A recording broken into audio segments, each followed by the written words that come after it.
All right. 5, 4, 3, 2, 1. We're live, brother. We are live. What's up? It's Mike Wall back with another episode of the Agent Revolution podcast, the place where we deconstruct the biggest challenges facing today's real estate agents so that they can build a sustainable, profitable, and most of all, fulfilling real estate business. Today, I'm joined by my new friend, Missouri Mega Agent, Mr. Jesse Weiser. We are here to help you raise your social media game. Hey, Jesse, you ready to rock and roll, brother? I am always ready.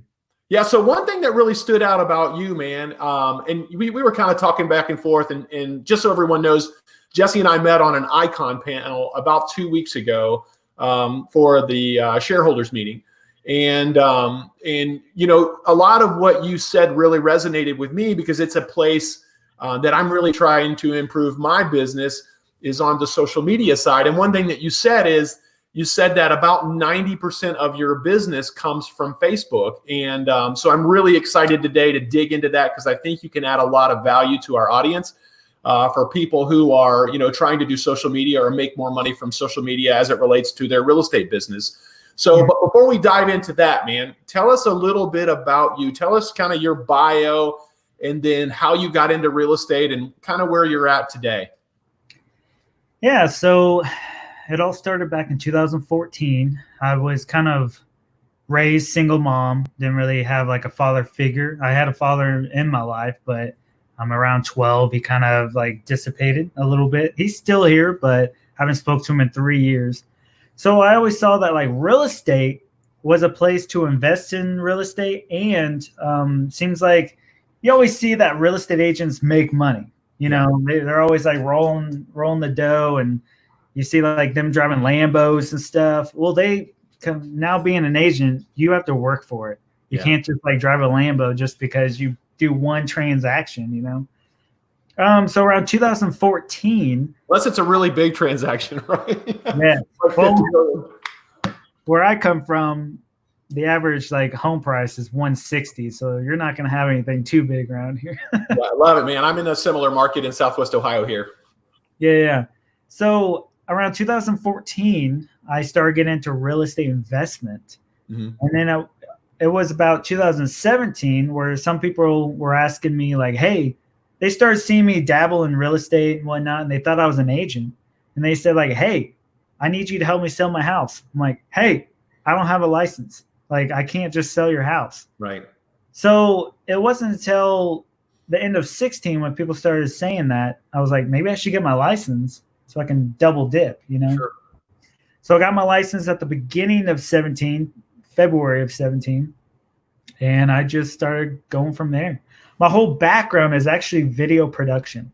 Okay. So I know like a lot of stuff, video, cameras, audio. I specialize in audio. Okay. And lighting. And then ever since 2010, I've been involved with my actually church production. So I was for a couple of years in charge of the whole thing. So you walk into my church, we're a congregation of like 2,500. Okay. I was in charge of audio, lights, cameras, projector. I mean, everything environment wise that was electronic, I was in charge of. Okay. So I have like that background. And I took that background and integrated it with my social media, and it's just kind of blown up ever since. Okay. Yeah, and you've got some really unique ideas I want to discuss. So if I'm hearing you correctly, just a quick recap, what drove you kind of into the business? You started on the investment side, and you had some people coming to you saying, hey, can you sell my property for me? And then you had some of your own properties, and you're like, well, shoot, if I list it, I can keep the commission and make, you know, twice as much money. And then kind of the rest is history. Yeah. Is that pretty accurate? Pretty close, yeah.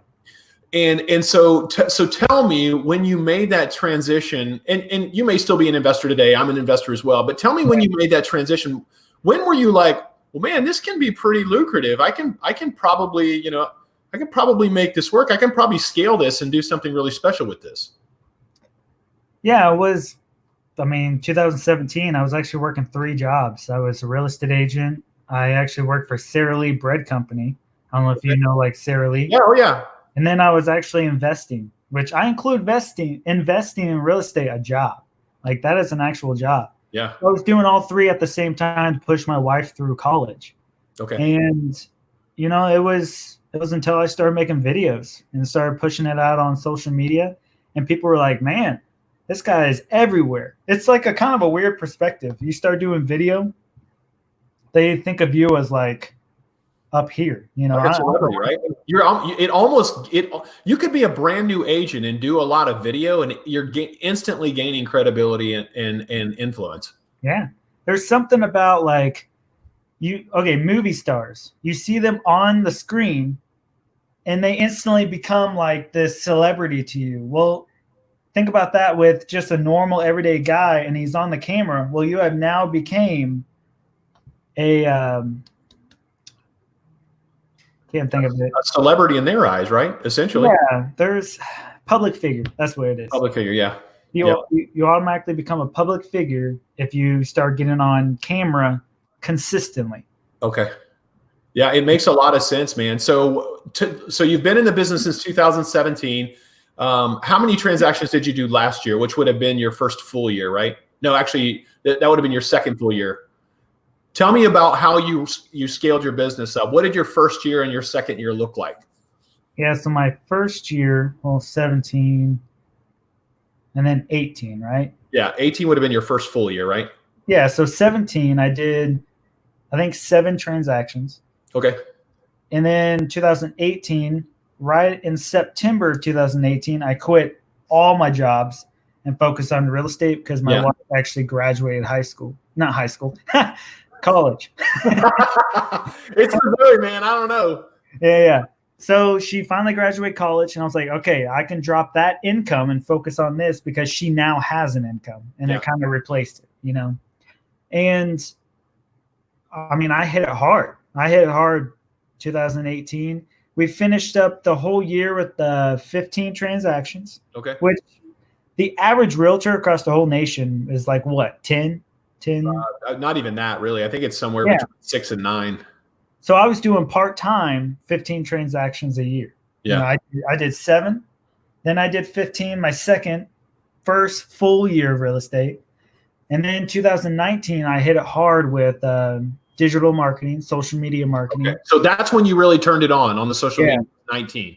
Yeah. So 2019, I mean, I had a buddy that goes to church with me. I was like, hey, I'll give you $800 a month, believe it or not, because time is money. I had to give up the editing. I was involved with the camera and everything, but I just hired him for $800 a month just to help me with the editing part. And we did 42 transactions just from 2019, just from social media. Wow, man. So that's insane. Like, I'm kind of doubling as we go. And we would have been on track for 80 this year if COVID wouldn't have hit. That's amazing, dude. So, and I know what everybody's asking themselves is, what kind of freaking content are you creating to have that type of impact? And how in the heck did you learn it? So, you know, in 19, you said you started really going all in on social. How did you know to do that, man? I didn't. I mean, in 2017, I started doing my videos. Okay. They were like literally just educational videos, like renting versus buying. Okay. You know, what first-time home buyers do. How long were they, if you don't mind me asking? How long were the videos? My first one was 3 minutes. My second one was like 2.5. Okay. And then I started cutting them down to 30 seconds. Okay. And do you recommend that? So somebody getting into the video game, is there any length of time you would recommend a video be? That is a loaded question. Facebook wants it to be 3 minutes or longer, between 3 and 5.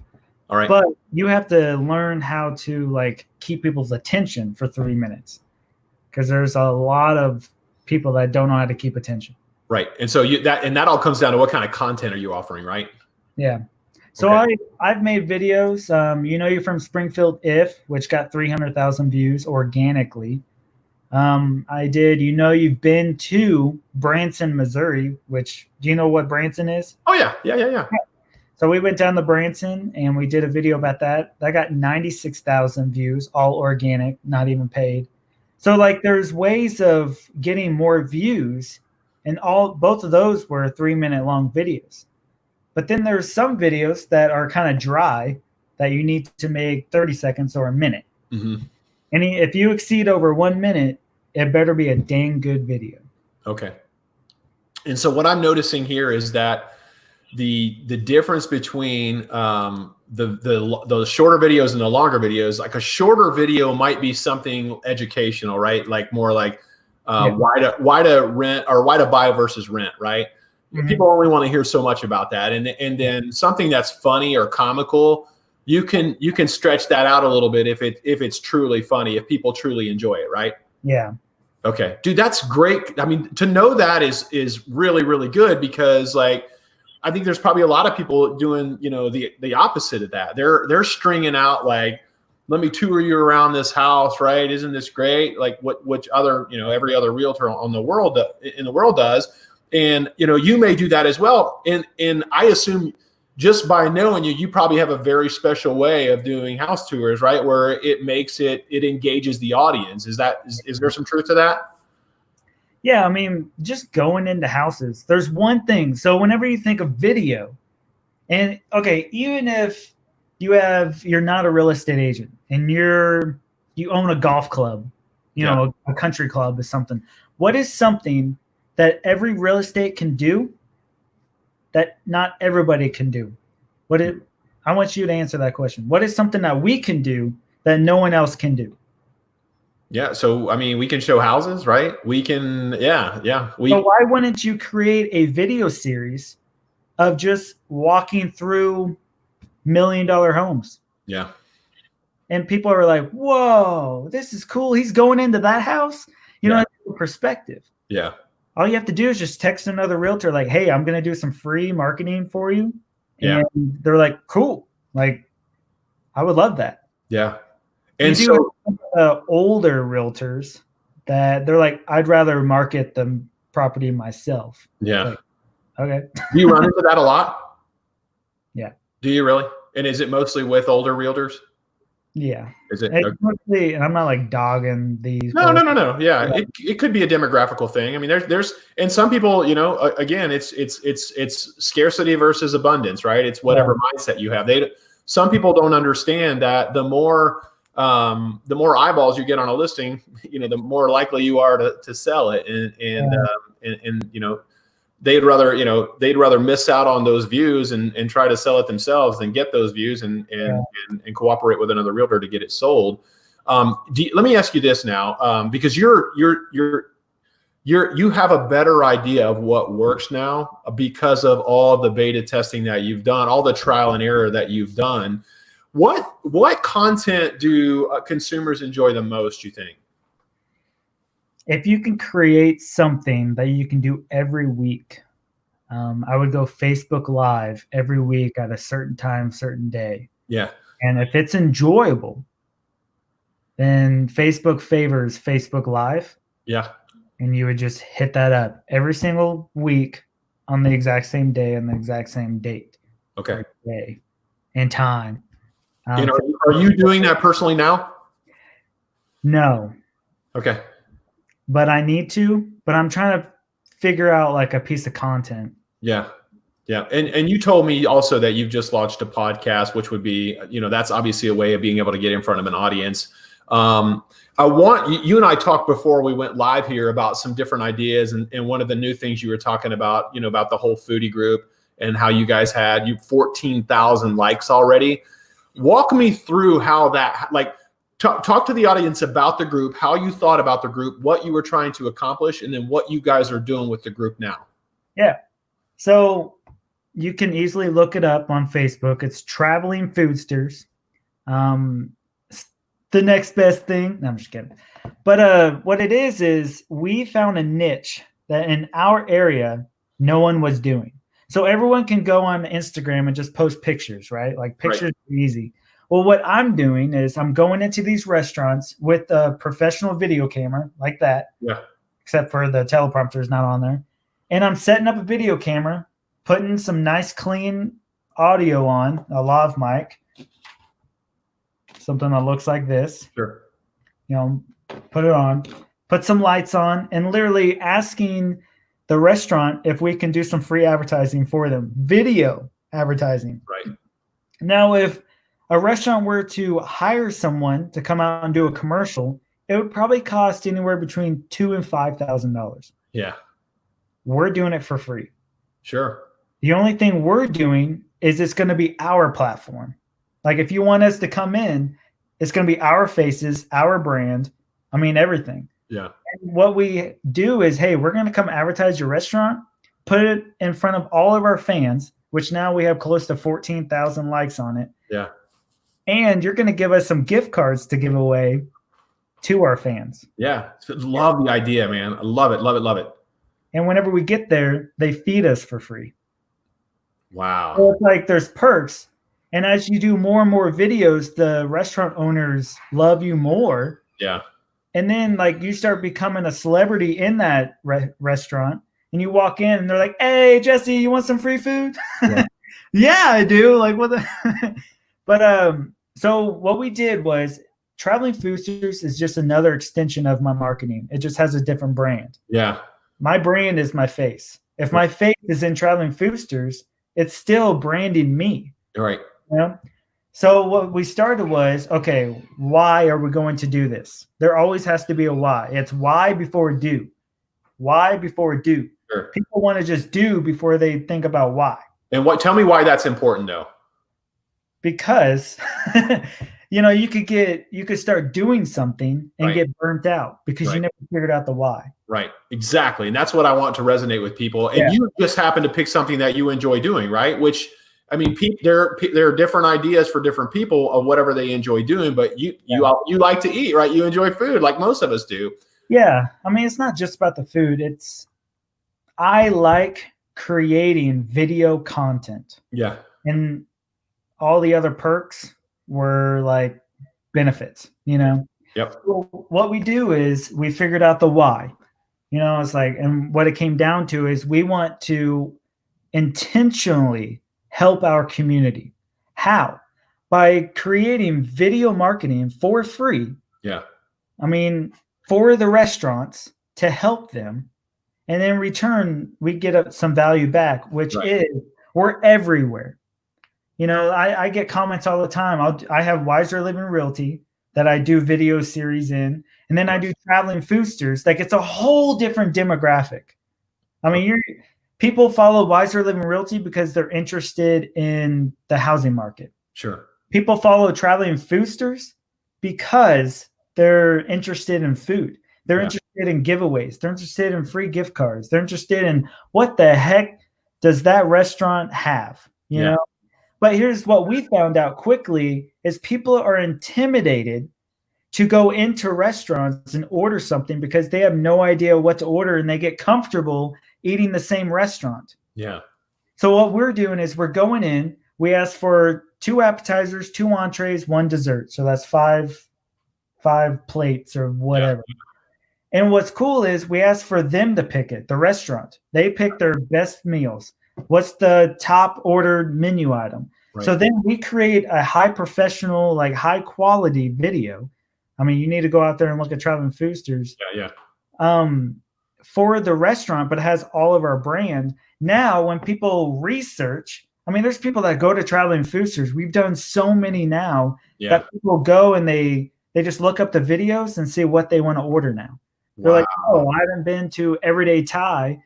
So, well, let's see if Traveling Foosters ever been to Everyday Thai. And they're like, oh, look at there.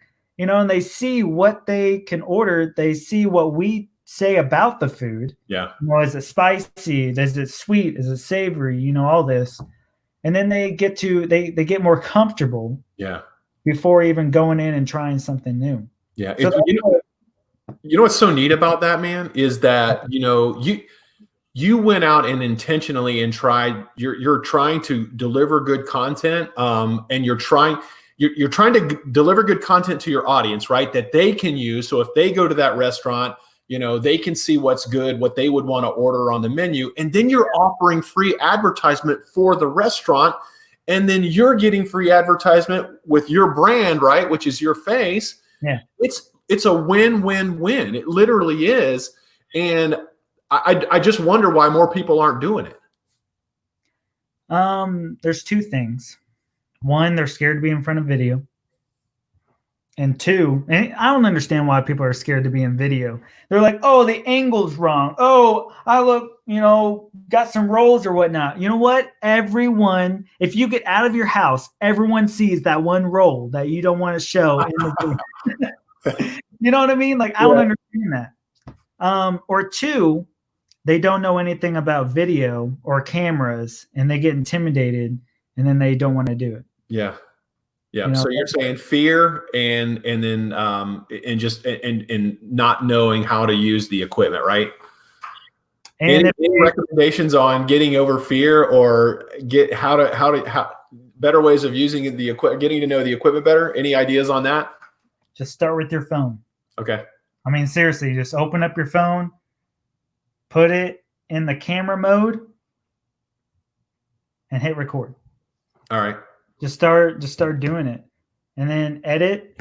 Editing gets rid of a lot of like bad stuff. You can edit pretty much anything out. Sure. It's so cool. But what were we talking about? So here's one. So honestly, we were just talking about how it's a win-win-win for the community, for the consumer who's going to the restaurants, for you and your brand, and then for the restaurant. How many Facebook pages do you have right now? I have 2. You have 2. So you have your personal Jesse Weiser page. Oh, sorry, I have 3. Okay, and then you have the Foodies page, right? And then you have the Weiser agent. Yeah. So it's Weiser Realty. Yeah. So personal page, Jesse Weiser. Okay. Weiser Living Realty. Okay. Now my wife and I use, and we do more of like the video series on there. The personal one, we do some business and a lot of personal.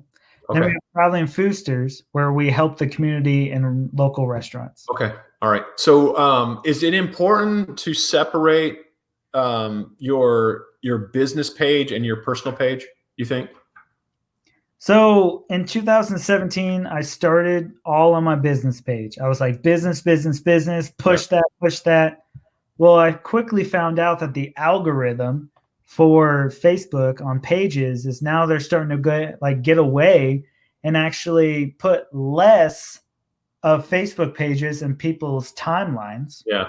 So I started focusing on my personal page, putting business on there. Okay. There's like an algorithm, a personal algorithm you have to do, where for like every 3 personal things, you put 1 business. Okay. So people don't think that you're slamming business. Sure. Because people will stop following you. Okay. Start putting like some of your highlights in there and personal stuff, which we do a good job at that. But now I'm kind of going back to the Facebook page because I want that brand to get stronger. The business page? You're going back to the business page? Yeah, the Weiser Living Realty. Okay, but you're still doing your 3 personal posts and then your business posts on your personal page, right? Okay, yeah, that's important. That's your sphere. Okay. They want to know like who you are as a person before. Yeah. That's all it is they want to know who you are as a person personally, so they can trust you. Right. People don't work with you until they trust you. Right. Yeah. And what's nice about social media is they want to work with you versus Zillow leads, they have to work with you. Yeah. And how important is authenticity when you're posting something on your personal page? Very important. Extremely important? Yeah. Like people know you're a realtor. If you do Facebook well, they know you're a realtor. They know you're going to be there. They don't want to be told 5 times a week that you're a realtor and that you're doing so much in business. Right. Do you know how many like people that are other realtors in the area? They're like, I had 16 showings today and blah, blah, blah. They make themselves appear to be really busy. Yeah. But then I go and look at their performance and I'm like quadrupled what they're doing. Yeah. And I don't advertise that I have 16 showings. Yeah. I guess I don't understand that perspective. And if you make it sound like you're too busy, people won't come to you because they won't think that you have the time for them. Ooh, man, that's a golden nugget. I guess I didn't even think about that. I mean, if you think about it, man, you look just slammed all the time, you're right, man. People are going to think twice before they actually reach out to you, because they're going to want to know that you have time for them. Never even thought about that, man. That is a golden nugget. So let me ask you this. So you do a substantial amount of business on Facebook. I mean, 90% of your business is on Facebook. How does that walk me through the process? Obviously, you're posting content. What happens after that? You're putting that content out into the social media world, right? And then people are engaging it. And then how do people usually come into your fold and you start working with it? Man, that's so hard, because you're not technically paying for the lead. Right. Like with Zillow, you pay and they call. Yeah. Facebook is one of those where it's a do they like DM you or yeah. All right.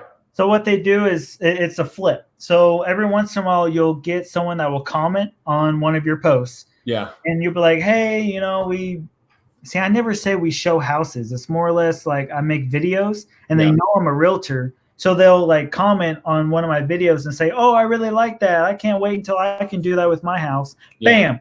In my registry, they're on my radar. I write their name on the board. Okay. And I follow up with them. Okay. But then you have some people that DM you and they say like, hey, I was thinking about buying a house. I would love to work with you. Bam. Instantly they DM me. I know that they're going to be loyal. Yeah. And they want to work with me because they've seen, my authenticity, my charismatic, personality. Yeah. I can't say I'm kind of charming sometimes, Yeah. But and especially now that my wife has quit, she was a teacher for 2 years. Okay. I worked my butt off to get her through college. Now she quit. Our business has taken off, and now it's just like people like her more and want to work with the both of us. So sure. I'm like pro couple teams. That's awesome, man. So you guys are a team now. You guys are working together. It just happened in May. She quit. Obviously, school's out. Contract's over. So now it's probably going to take us 6 months to get in a groove. Sure. But I'm super excited. Man, that is a great story. And so you guys now are working together. Is she now making some of the content? So believe it or not, she is the mastermind behind all my ideas. Okay. So now that you heard it here first, folks. It was not, Jesse's just admitting now that we should have had his wife on the show and not him. No. So there's content creation where you think of the ideas. Everyone can think of ideas. I'm the executioner. I execute. You execute the ideas. She comes up with them, you execute them. Yeah, there's two types of people. Yeah. One that comes up with the idea, writes it on the board, and I say, all right, I'm the gladiator. I'm going to get out there and execute. Love it, man. And there's some people, they have all these dreams, and it's not until you write it down, it becomes an objective. Yeah. So for those of you watching, and those of you who will listen to the podcast, Jesse, what do you recommend? Like, how many posts would you recommend daily on both your business and personal pages? Oh, man. So our personal page, and engagements, by the way, I'm sorry, just and also engagements on other posts. What do you recommend for that? What do you mean engagements on other posts? Okay, so you're making your own personal post, right? So maybe you post something on your business page, maybe you post something on your foodies page, and then maybe you post something on your personal page. Yeah. And so how many posts are you making there now? And then also engagement. So if people are commenting on your post, are you then engaging those comments? Absolutely. Okay. That's important, right? Yeah, that is very important. That falls in the algorithm. If someone comments on your stuff, no matter what you post, if you don't comment back within, me personally, if you don't comment back in like 5 to 10 minutes, Facebook will start lowering your organic push. I call it my meatball, like pushing your meatball up the hill. Sure. You have to comment back extremely fast. Okay. And if you're not good at that, get better. Okay. And so on which page are you most active on right now? Your personal, your business, or your foodies page? My personal. So Okay. on the foodie page, it's the Foodster page. Yeah. Traveling Foodsters. It's 3 of us. So it started with 2 of us. One person fell off. I got another person, and then we just added a lady friend of ours. Okay. And now we have 3. So now we came up with an idea of one person can't do it all. So what we do is I take Mondays, Shayla takes Fridays, and Brock takes Saturdays. So we at least have 3 posts a week. Then we have a video every Thursday. I mean, it's like every Thursday a video comes out. If you want to know when to post the video, post it Thursday night at 5 o'clock. Okay. Write that down, your sticky note, whatever it is. If you're going to post 1 video a week, Thursdays at 5. Okay. For some reason, Thursdays do amazing. Okay. Personal page, I only do like 1 to 3 posts a week. Now I hit up my stories. I didn't know how big stories was. I just started stories like 2 weeks ago. Okay. And people are loving it. They get to see like more of an insight of your life. What are you doing with your stories? Like, what are you posting? That's where, like, I hate when people post, 16 showings today on their timeline. Yeah. We're doing it in our story because after 24 hours, it's gone. Yeah. Like, no one can go back and look at it. So we usually post like, hey, we're doing some showings this morning. Let me just pull up my stories. Yeah. And are you so you're taking pictures out and posting those as well? Yeah, pretty much what I'm doing. Got it. So this is a listing we have. Okay. And then it goes like through another, set of pictures, and then it goes through another set of pictures. Only if we have a listing do we do this. But then like we did this today. Yeah. And then we posted pictures of us getting ice cream.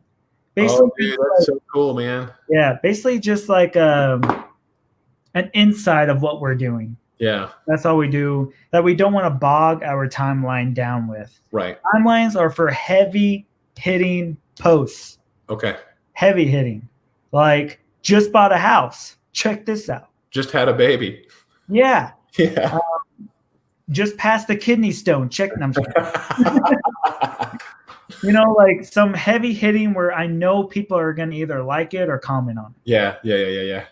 And so I assume one thing I'm hearing like with you is consistency is extremely important, right? Yeah. If you want the long-term gain, yeah, you have to keep the consistency up. Yeah, because sometimes people will post stuff and then they'll go days without posting anything else. And Facebook, I know, doesn't like that because then it seems like the next post, even if you got some really good organic reach with your last post and you wait 3 or 4 days to post something else, that next post usually doesn't do very well. You know what I mean? Because they don't put it in front of a lot of people. And people favor faces. Like, if your face and you're not like smiling or something, yeah, your post doesn't do as good. But if you do like a selfie, for some reason people love it. They'll comment it. So like, every time we go on a date night, which is kind of, I don't know, once a week, more like once every 2 weeks, we need to get better with that. We'll just take a selfie, of us smiling and be like, finally got out of the house, Yeah. And we'll post it, but it's us, our faces up close, clear picture. Yeah. And people just go crazy over it. Here's what I want to know, man. And I think I have a pretty good guess on the answer to this question. And I'm talking about equipment aside, right? What is your all-in budget right now, monthly budget on social media? $0. Yeah. And so I knew that was the answer. So your return on investment is infinite, right? You're now getting to the point to where, you said 90% of your business is coming from social or Facebook specifically. Now it's just more about like, how do you scale? Like, how do you come up with more ideas? How do you come up with more content so that you can continue to build this out? Are there any plans to develop any more pages or launch any more pages at this point? Or are you just sticking with the 3? I'm just going to stick with the 3. Okay. And really push Wires to Live in Realty out there. Okay. We have 2 video series that we're going to drop. I'm not going to tell you about them. Okay. But Stay tuned, folks. yeah, no, I'm really excited about them. Because one of them, what can realtors only do? So what did you say? Showings. Showing houses. So we're going to do $1 million home tours. Okay. And we're just going to call up the listing agents and say, hey, I want to come tour your house. Got a video camera. Let's do it. And if they want to be on camera, sure. They're the gateway to content. Yeah. Right. And I think here in the middle of June, this is weird coming out of my mouth. I'm actually going to start Facebook ads where now my wife is coming on. So now I can handle more. So now we're going to start pushing some of our ads out. Okay. And so that by the way, dude, that's what he's saying essentially is he's mastered. I always tell everybody what you do is you niche, you master, you leverage, repeat. And right now you've niched, you've essentially mastered, and now you have your wife to leverage some of that, right? Mm-hmm. And then you're investing some of that money back into what you know is already paying the bills, and you're going to scale that out and see how far you can take it, right? Yeah. So have you ever heard of comedians in cars drinking coffee? Yeah. Oh, yeah. You've watched the Netflix series with Jerry Seinfeld. So what we're going to be doing is a knockoff of that. So I have a friend that has classic cars. We're going to go around and interview some heavy hitter business people. And that's going to be the other series. So what I'm doing is I'm now going to be, remember, you have to find the why. Yeah. Why am I going to be doing this video series? One, I'm going to be in front of the heavy hitting people. I mean, you got to think corporate managers, corporate owners, just business owners. Two things come to mind, Jesse. Two things come to mind here. They make a lot of money and they know a lot of people. That's my why. Number two, you enter their network. Yeah. So what I'm doing is I'm getting them in a classic car. I'm driving around and literally talking about them. Yeah. Three, all they're going to do is talk about, hey, I drove in this really cool car and someone interviewed me. You should check them out on Facebook. They send me friend requests. I'm in their network. And it's just a vicious cycle. Yeah. I love it, man. And then I don't think your plan is world dominance, my friend, or at least Missouri, Springfield's a dominance, right? Yeah. So have you ever heard of Bass Pro? Yeah. We have the headquarters here. Johnny Morris lives in Springfield, Missouri. Wow. You ever heard of Andy's Frozen Custard? Oh, yeah.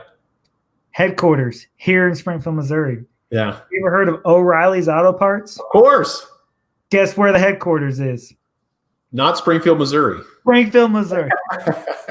I could never get that jingle out of my head, by the way. Yeah. O'Reilly. Have you ever heard of Prime Trucking? Anyways, the owner lives here in Springfield, Missouri. So I know what people are thinking right now. It's like, well, I could never do that, right? And that immediately everybody has like all these limiting beliefs.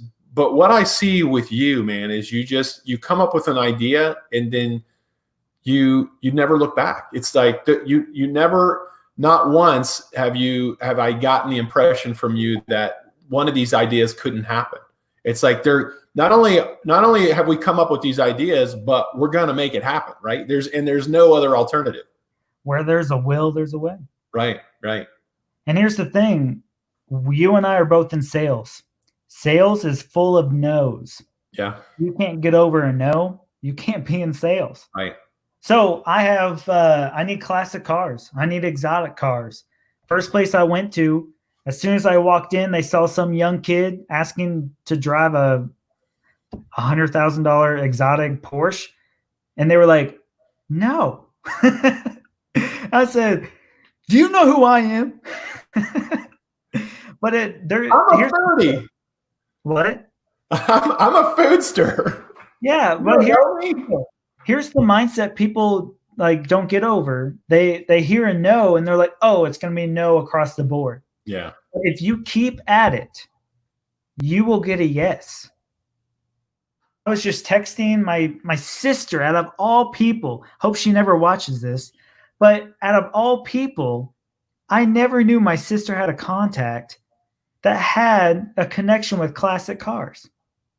So I was just texting all my friends, even my title company owner. I'm good friends with him. I was like, hey, I need somebody with classic cars. I got a video series. I need someone that will allow me to just drive a classic car around with business owners, corporate managers.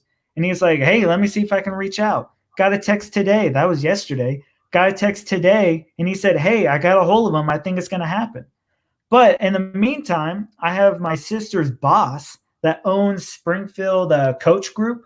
Yeah. And they manufacture limousines for like, millionaires and stuff. Yeah. He said that not only do I have a connection, or not only do I have access to his classic car collection, anytime, I can take out his limousines. Nice. Like, out of nowhere. Yeah. So I got a ton of no's. Like I went up to these places, it's a exotic car place. They told me no. Something insurance was too high. They don't want to put the miles on the cars. I was like, all right, bunch of douchebags.